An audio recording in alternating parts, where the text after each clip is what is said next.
Because just imagine if we have a database of real property transactions, malalaman na natin yung market value or yung mga trends in that area.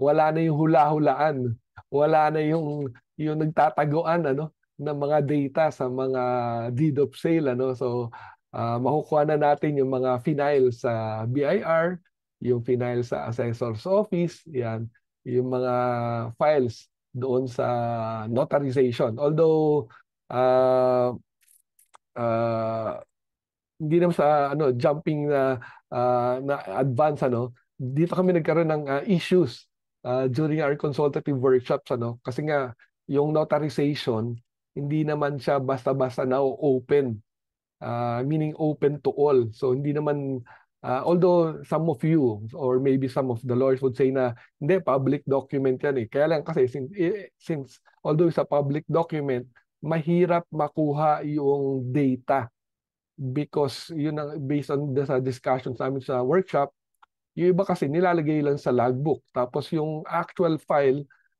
sinasubmit daw sa clerk of court.